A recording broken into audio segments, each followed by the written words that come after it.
Almighty in heaven. We had over 5,000 kids show up here, and I had 800 cases of beer, and I thought, man, that oughta, and run out of beer. Lordy, Lordy in heaven. That was awful. I just can't believe that my brothers and sisters just didn't take hold of this property. I mean, they're not so fond of it. To me, it meant heart and soul to me. They just kind of drifted away and never speak of it. They always thought that I was funny in what I did. Like opening that Rock Haven. They could never accept that. I said, man, I thought that was the greatest thing that I ever did in my life, without a doubt. I don't think I'd ever survive without it. So, I said, if I go to hell for what happened here while I run that Rock Haven and what I instigated and had these kids, then the whole world's going to go to hell, I'll tell you that for sure. There's no doubt in my mind at all. I mean, this is as true as I'm sitting here. I just guarantee you that, because I never seen anything when they talk about sex and so on and so forth, and a lot of people thought that was the whore. All of this stuff was going on here, and I said, if a person wanted sex, I mean, he wouldn't be around where there's 5,000 kids. He'd be off where there's nobody. I mean. Hey, Bucks, did you ever hear stories really go about in the way back old days that General Custer used to bivouac his troops here? Well, see, that was before me. Now, I never heard much about that in my lifetime or anything else. I know there was activity like that went on here, no doubt about it. But I can't. That's beyond me. There, I mean. Jason told me that he found cannonballs and lots of different other horse bridle emblems and stuff with the cavalry's signature on it. Just things like that. The most what we always found was right out east of the barn here, where that draw comes down. Every hard rain, us kids would run for our lives down there. We'd find Indian head pennies. Always, always, always, where the water would wash down, find Indian head pennies. Bucks, tell me about the gypsies that would come to town. Oh, my goodness. In the dirty 30s, there was nothing for us kids, but we created our own excitement. And all of a sudden, one would say, hey, the gypsies are coming. We'd run clear to Liebenthal, which is 5-6 miles. With them gypsies with all of their buggies and covered wagons and oh my goodness, that was excitement to no end in the world. Right down here, we had a hog pen down here where they got the horses now, and that was good. And my father would always let the gypsies park here, always, because he said if you don't, they'll steal you blind. And he left the gypsy park here. They never took a thing from us. The people in Shenzhen went crazy. They'd come over there and steal it right out in front of their eyes. They just couldn't avoid them.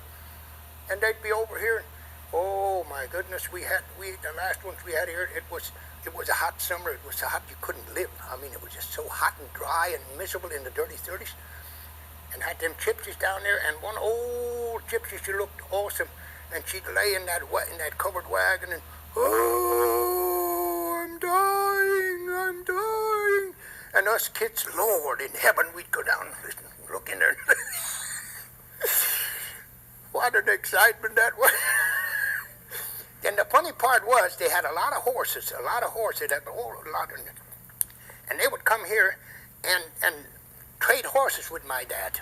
Always, they had horses. I mean, they were beautiful animals. Then they'd trade with him, and he thought he'd have him a real deal. And they could make him do anything. They'd hitch him up and they'd pull like you never seen in pulling a head about full of feed or in a plow or something. They'd pull. And the gypsies would trade with him, and they wouldn't be over the top of this hill here, and they couldn't do nothing with them horses. Nothing. The awfulest thing you ever want to hear in your life. Just nothing. I don't know. Them gypsies, they were the all for us as far as excitement was. Oh my God, when you heard gypsies, oh mercy. That turned you on big time. Well, we might close by you telling me what you think about the transformation of this barn. It's obvious that it's gone from, being a barn where animals were stored here to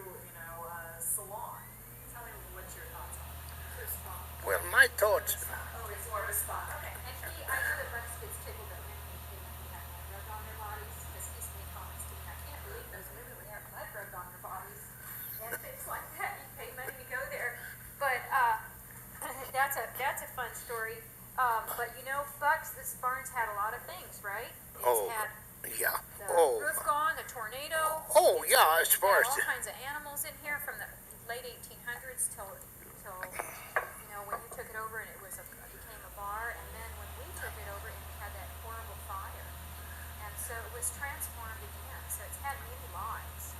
see, the thing was, when my grandfather was here, now this is what I heard, and I'm not going to tell you that it was that way, but this is supposed to be true, that my grandfather had every kind of a pedigree of a stud horse, or a breed of a bull, or a pig, and then he charged services to people to bring in their animals and get them bred out of his. That was big for him. I mean, that's an unbelievable story, but they said it's the way it was.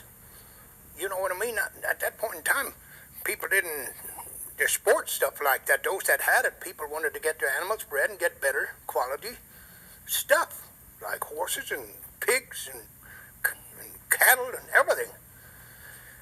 And I'm sure that knowing me, along with, if he was any kind of character like me, that could have been a big possibility, because I would, you know, I'd experiment with anything, you know. If there was a buck to be made, I'd try to make it in a sensible way. I mean, nothing that was out of the extraordinary or anything else like that.